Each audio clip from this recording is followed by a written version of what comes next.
বিবেক অগ্নিহোত্রী লোকটাকে দেখে সত্যিই ভীষণ খারাপ লাগছে।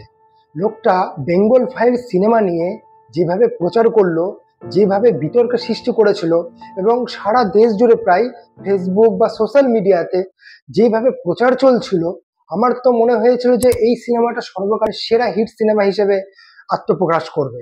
কিন্তু কি দেখা গেল, মাত্র 1,75,00,000 টাকা প্রথম দিনের কালেকশন।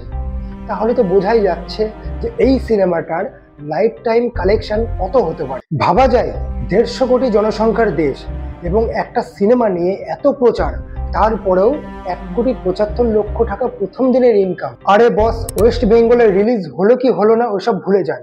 ওয়েস্ট বেঙ্গল ছাড়াও আরো 27টা রাজ্য আছে, ইউনিয়ন টেরিটরিজ আছে, তাহলে সেখানকার লোকজন সিনেমা হলে যাচ্ছে না কেন?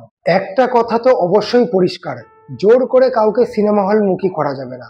যার পছন্দ হবে সে সিনেমা হলে যাবে, যার পছন্দ হবে না সে যাবে না। তা আমি ওয়েস্ট বেঙ্গলে যে এই সিনেমাটা রিলিজ হতে দেওয়া হলো না, আমি এর বিরোধী, আমি এর পক্ষে নই।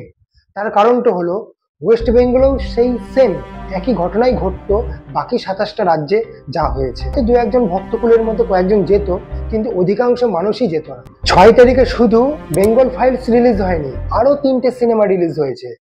বাগি 4, যার কালেকশন প্রথম দিনে 12 কোটি টাকা, অনেক অনেক বেশি। তারপরে হিমেশ রেশমিয়ার ব্যাস রাভিকুমার সিনেমাটা রিলিজ হয়েছে, সে পর্যন্ত 2,75,00,000 টাকা ইনকাম করেছে প্রথম দিন। এছাড়াও হলিউডের কনজিউরিং সিনেমা রিলিজ হয়েছে, সে 18 কোটি টাকা ইনকাম করেছে প্রথম দিনে।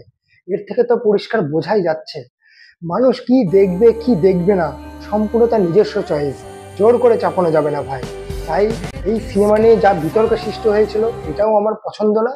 তেমনি এই যে আমাদের স্টেট ওয়েস্ট বেঙ্গলে যে রিলিজ করতে দেওয়া হয়নি, এটাও আমার পছন্দ না। এমনিতেও তো ডিজাস্টার মুভি, এমনিতেও ডিজাস্টার।